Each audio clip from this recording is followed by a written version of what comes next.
ધોરણ 8 સ્વ અધ્યયન પોથી ભાગ 1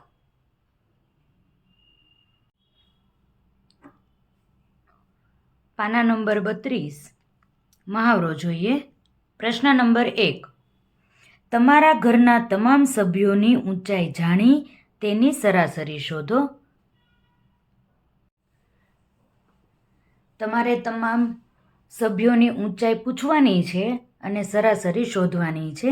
આપણે ઉદાહરણ તરીકે કોઈ પણ વ્યક્તિની ઊંચાઈ જોઈએ તો દાખલા તરીકે તમારા ઘરમાં કોઈ વ્યક્તિ છે, તમારા પપ્પા, તેની ઊંચાઈ 6 ફૂટ છે તો એને આપણે સેન્ટીમીટરમાં ફેરવીએ તો 183 સેન્ટીમીટર આપણે ઊંચાઈ ધારી શકીએ.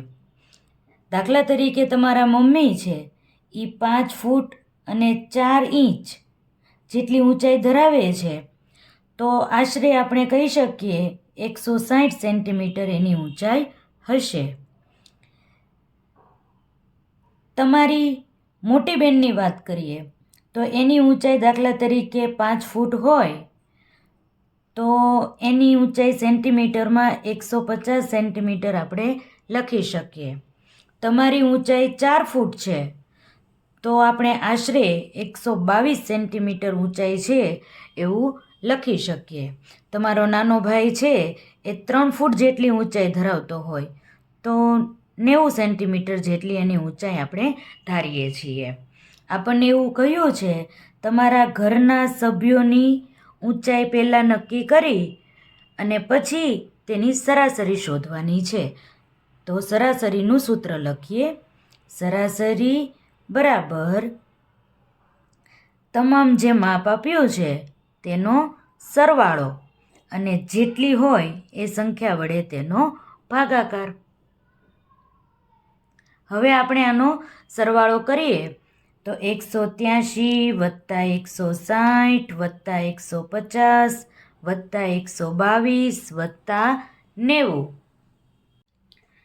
ભાગ્યા કેટલા વ્યક્તિઓ છે ટોટલ ઘરમાં? 5. હવે આનો આપણે સરવાળો કરીએ. 183 વત્તા 160 વત્તા 150 વત્તા 122 વત્તા 90. 3 ને 2 5, 8 ને 2 10 ને 19, 19 ને 11, 20 ને 30 ની 0 વધી 3, 3 ને 4 5 6 ને 7, 705 આપણને સરવાળો મળ્યો. તેથી 705 ભાગ્યા 5. હવે આપણે ભાગાકાર કરીએ. 705 ભાગ્યા 5, 5 એકા 5, 2 વધે, 0 ઉતાર્યા, 5 ચોક 20, 0 વધે, 5 ઉતાર્યા, 5 એકા 5, 0. તો જવાબ કેટલો મળ્યો આપણને? 141. અને માપ શેમાં હતું? સેન્ટીમીટરમાં. તેથી આપણે કહી શકીએ સરાસરી બરાબર 141 સેન્ટીમીટર.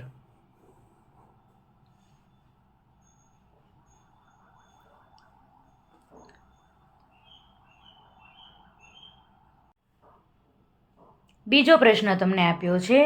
તમે ધોરણ 7ની વાર્ષિક પરીક્ષામાં મેળવેલા ગુણની સરાસરી શોધો. તમારે જે 7 વિષયના માર્ક્સ આવ્યા છે તે માર્ક્સની સરાસરી તમારે શોધવાની છે. આપણે ધારીએ કે ગણિતમાં તમારે 80 માર્ક્સ આવ્યા છે, ગુજરાતીમાં 72 આવ્યા છે, વિજ્ઞાનમાં તમારે 75 માર્ક્સ આવ્યા હોય, અંગ્રેજીમાં 70 માર્ક્સ હોય, હિન્દીમાં 68,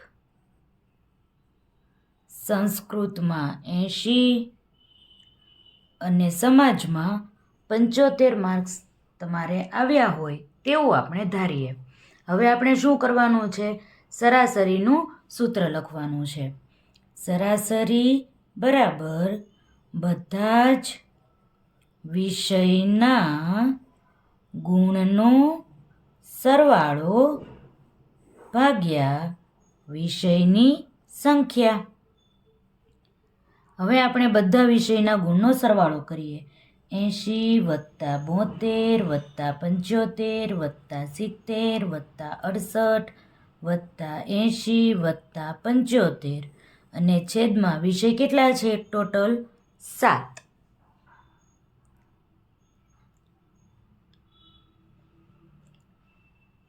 સાઈડમાં સરવાળો કરું છું.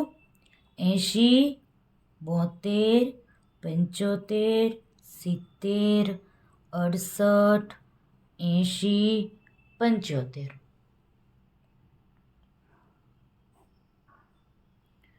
5 ને 5 10 ને 18 ને 2 20 ની 0 વધી 2 10 17 18 19 20 21 22 23 24 25 26 27 28 29 30 ને 31 31 ને 6 37 38 39 40 41 42 43 44 ને 45 ને 7 50 ને 2 52 520. એટલે ટોટલ સરવાળો મળ્યો 520 ભાગ્યા આપણે 7 કરીએ. આ બાજુ હું ભાગાકાર કરું તો 520 ભાગ્યા 7.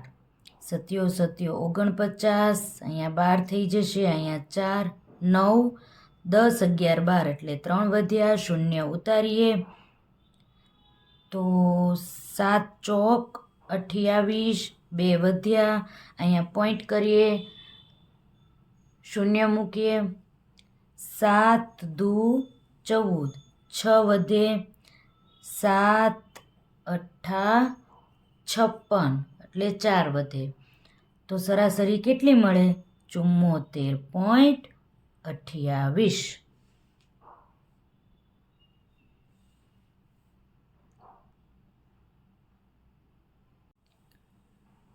ત્રીજો પ્રશ્ન છે, એક શહેરમાં ચોક્કસ અઠવાડિયામાં પડેલો વરસાદ મીમીમાં આપણને આપેલો છે, જે અહીં ટેબલમાં દર્શાવેલો છે. તેના આધારે પ્રશ્નોના જવાબ લખો. દિવસો આપણને આપ્યા છે અને સાથે સાથે વરસાદનું માપ પણ આપણને મીમીમાં આપેલું છે. સોમવાર, મંગળવાર, બુધવારે એમ કરી અને રવિવાર સુધી જેટલો વરસાદ પડ્યો તે આપણને અહીં જણાવેલ છે. આપણને એવું કહ્યું છે, ઉપરની માહિતીના આધારે વરસાદનો વિસ્તાર શોધો. વિસ્તાર શોધવા માટે થઈને આપણે સૌથી મોટી સંખ્યા અને સૌથી નાની સંખ્યા જાણવી પડે. સૌથી મોટી સંખ્યા છે 20.5 અને નાની સંખ્યા છે 0.0. તો આપણે લખીએ વિસ્તાર બરાબર 20.5 ઓછા 0.0. તો વિસ્તાર કેટલો મળ્યો 20.5 અને એકમ છે મીમી. તો આપણે કહી શકીએ ઉપરની માહિતીના આધારે વરસાદનો વિસ્તાર 20.5 મીમી છે. બીજો પ્રશ્ન છે, આ અઠવાડિયામાં પડેલા વરસાદની સરાસરી શોધો. સરાસરી શોધીએ. સરાસરીનું સૂત્ર લખીએ. સરાસરી બરાબર સરવાળો છેદમાં સંખ્યા. સોમવારે વરસાદ પડ્યો 0.0, મંગળવારે 12.2 મીમી, બુધવારે 2.1 મીમી, ગુરુવારે 0.0 મીમી, શુક્રવારે 20.5 મીમી, શનિવારે 5.6 મીમી અને રવિવારે 10.0 મીમી. છેદમાં કેટલા દિવસો છે 7, તેથી ભાગ્યા 7 કરીએ. હવે આપણે આ બધાનો સરવાળો ઊભો કરીએ. 0.0 વત્તા 12.2 વત્તા 2.1 વત્તા 0.0 વત્તા 20.5 વત્તા 5.6 વત્તા 10.0. સરવાળો કરીએ. 6 ને 5 11, 12 13 14, 14નો ચોગડો વધી 1, અહીં પોઈન્ટ આવશે. 5 ને 2 7 ને 2 9 ને 1 10 ની 0 વધી 1, 1 2 3 4 ને 5. 50.4 ના છેદમાં 7. ભાગાકાર કરીએ. 50.4 ભાગ્યા 7. 7 7 49. 1 વધે, અહીંયા પોઈન્ટ છે એટલે અહીંયા પોઈન્ટ મૂકવો પડે. 14. 7 દુ 14. 0 0 એટલે 7.2 મીમી આપણને સરાસરી મળી. પછીનો પ્રશ્ન છે, કેટલા દિવસોમાં વરસાદ સરાસરી વરસાદ કરતાં ઓછો પડ્યો છે? આપણને સરાસરી કેટલી મળી હતી? 7.2 મીમી. એની કરતાં ઓછો વરસાદ કયા દિવસે પડ્યો છે? સોમવાર, બુધવાર, ગુરુવાર, શનિવાર. 4 વારના નામ આપણે લખી નાખીએ. સોમવાર, બુધવાર, ગુરુવાર અને શનિવાર. સૌથી વધુ વરસાદ કયા દિવસે પડ્યો છે? શુક્રવારે. એટલે લખીએ સૌથી વધુ વરસાદ શુક્રવારે પડ્યો છે. ચોથો પ્રશ્ન, આપેલી માહિતીનો બહુલક શોધો. બહુલક શોધો તો એકદમ સહેલો છે. જે સંખ્યા સૌથી વધારે વખત આવી હોય તે સંખ્યા છે એ આપણો બહુલક કહેવાય. જોઈએ આપણે 15 કેટલી વખત આવ્યા છે? 3 વખત. બાકીની બધી સંખ્યા છે 1 વખત છે. માત્ર 10 છે એ 2 વખત છે. તેથી આપણે લખી શકીએ બહુલક બરાબર 15. પાંચમો પ્રશ્ન, નીચેની માહિતીનો બહુલક શોધો. આમાં પણ બહુલક શોધવાનો છે. 3 છે 2 વખત છે, 4 1 વખત છે, 5 કેટલી વખત છે? 1 2 3 4 વખત 5 છે, 6 2 વખત છે ને 8 1 વખત છે. તેથી આપણે કહીએ બહુલક છે એ 5 છે.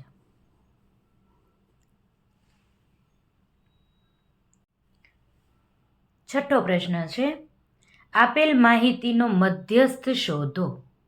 આપણને આ સંખ્યાઓ આપેલી છે, આપણે મધ્યસ્થ શોધવાનો છે. આપણે જાણીએ છીએ જ્યારે મધ્યસ્થ શોધવાનો હોય ત્યારે આપણે આ માહિતીને ચડતા ક્રમમાં ગોઠવવી પડે.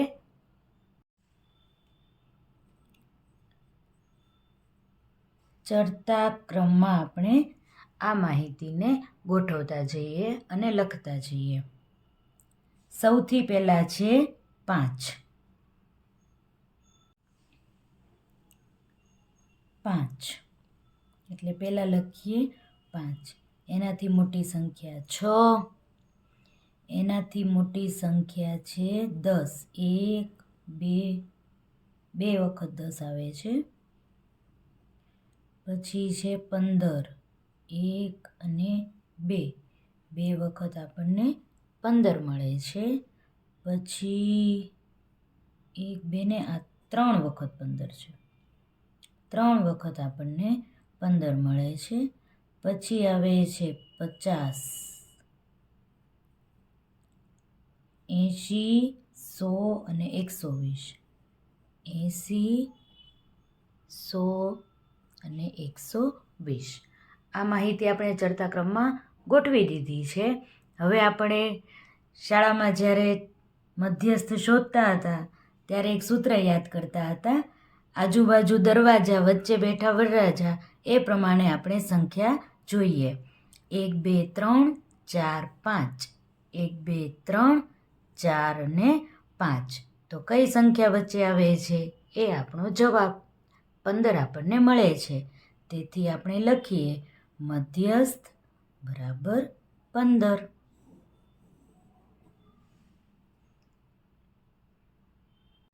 સાતમો પ્રશ્ન છે, વર્ગના 15 વિદ્યાર્થીઓનું વજન કિલોગ્રામમાં નીચે પ્રમાણે છે.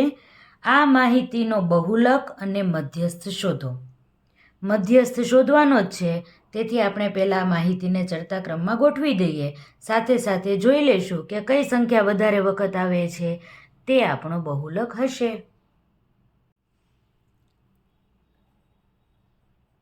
ચડતા ક્રમમાં ગોઠવતા. સૌથી નાની સંખ્યા છે 32. પહેલાં 32 લખીએ, પછી છે 35, 36,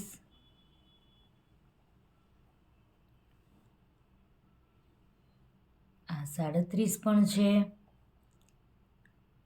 38 એક વખત, 38 બે વખત, 38 ત્રણ વખત, 1 2 અને આ 3. 38 પછી છે 39, તો કંઈ નથી દેખાતી, 40, પછી 42, પછી છે 43, એક વખત, બે વખત, ત્રણ વખત, 1 2 અને 3 વખત.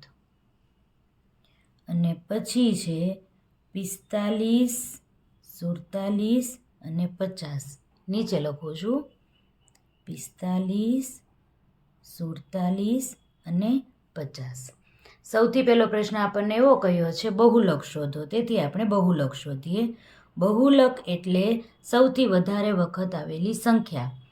38 છે 3 વખત આવે છે, 43 પણ 3 વખત આવે છે. આપણે જાણીએ છીએ એક કરતાં વધારે વખત બહુલક હોઈ શકે, તેથી બહુલક 38 પણ ગણાય અને 43 પણ ગણાય.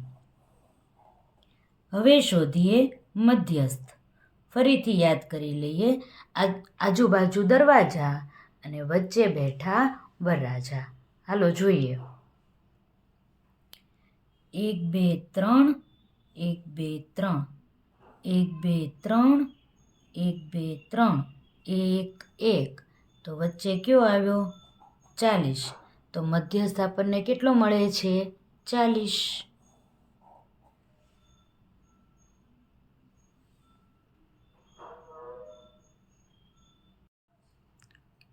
આઠમો પ્રશ્ન છે, એક ક્રિકેટ મેચમાં 11 ખેલાડીઓએ બનાવેલા રન નીચે પ્રમાણે છે. આ માહિતીની સરાસરી, બહુલક અને મધ્યસ્થ શોધો. આ માહિતી આપણને આપી છે. સૌથી પહેલાં આપણે સરાસરી શોધીએ. સરાસરી બરાબર સરવાળો છેદમાં સંખ્યા. સરવાળો કરીએ આપણે. 6 + 15 + 120 + 50 + 100 + 80 + 10 + 15 + 8 + 10 + 15 છેદમાં કેટલી સંખ્યા છે? 1 2 3 4 5 6 7 8 9 10 ને 11. ઊભો સરવાળો કરીએ. 6 15 120 50 100 80 10 15 8 10 અને 15. 5 ને 5 10 ને 8 18 18 19 20 21 22 23 24 25 26 27 28 ને 29 નો નવડો વધી 2. 8 ને 2 10 ને 5 15 16 17 18 19 20 21 22 નો બગડો વધી 2. 2 ને 2 4. 429 ભાગ્યા 11. 429 ભાગ્યા 11 કરીએ. 11 તેરી 33. અહીંયા 12 થઈ જશે, 3 થઈ જશે. 12માંથી 3 જાય તો 9, ઉપરથી ઉતાર્યા 9. 11 નવ્વા 99, એટલે સરાસરી આપણને મળી 39. તેથી લખીએ સરાસરી બરાબર 39. આ જ માહિતી પરથી આપણે બહુલક શોધવાનો છે. આપણે જોઈ શકીએ છીએ 15 સંખ્યા છે એ 3 વખત આવે છે, તેથી આપણે બહુલક 15 છે તેમ કહી શકીએ. બહુલક બરાબર 15.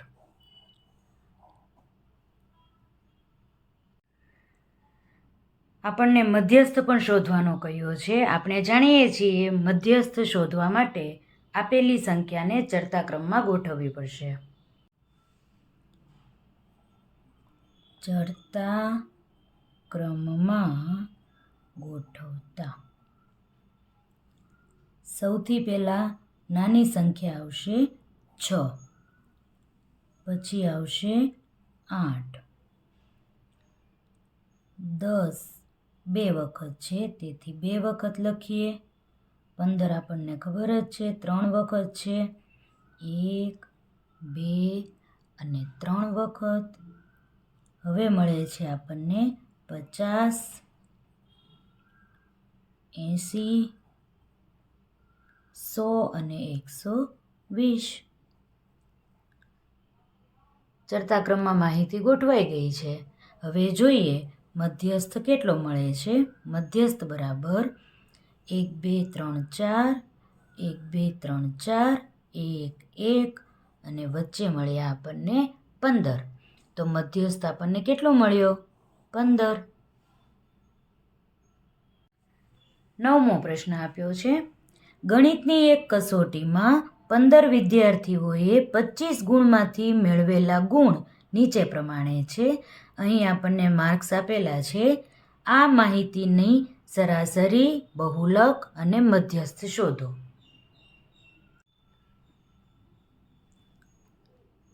સૌથી પહેલાં આપણે સરાસરી શોધીએ.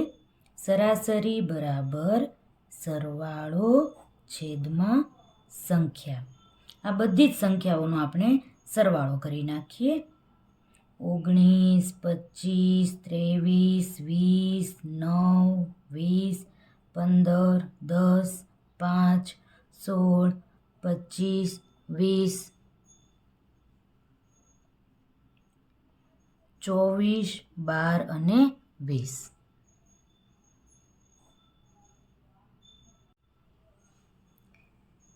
નવ ને 5 14, 15 16 17, 18 19 20 21 22 23 24 25 26 27 28 39 40 41 42 43 44 45 46 47 48 49 50 51 52 ને 53નો તગડો વધી 5. 5 ને 1 6 7 8 9 10 11 12 13 14 15 16 17 18 19 20 21 22 23 24 ને 26 263. 263 અને ટોટલ કેટલી રકમ છે તે જોઈ લઈએ.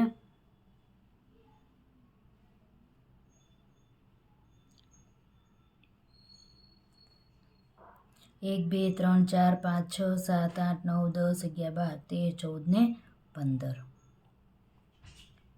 ભાગાકાર કરીએ. 263 ભાગ્યા 15. 15 એકા 15, 1 વધે 1 વધે અને 33. 15 સત્તા 105. બાદબાકી કરીએ. 13 થઈ જશે, 0 થઈ જશે, 5.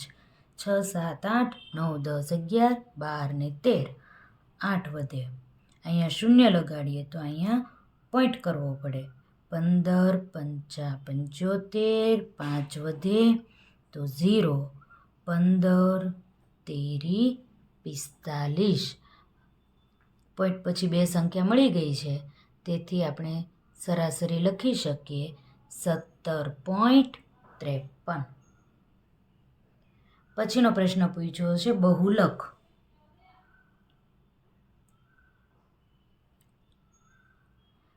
વીસ છે એ 4 વખત આપણને મળે છે તેથી આપણે લખી શકીએ બહુલક બરાબર 20.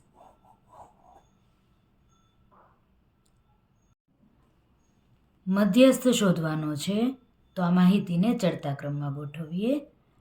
ચડતા ક્રમમાં ગોઠવતા સૌથી નાની સંખ્યા છે 5. 5, 9, પછી મળે છે 10,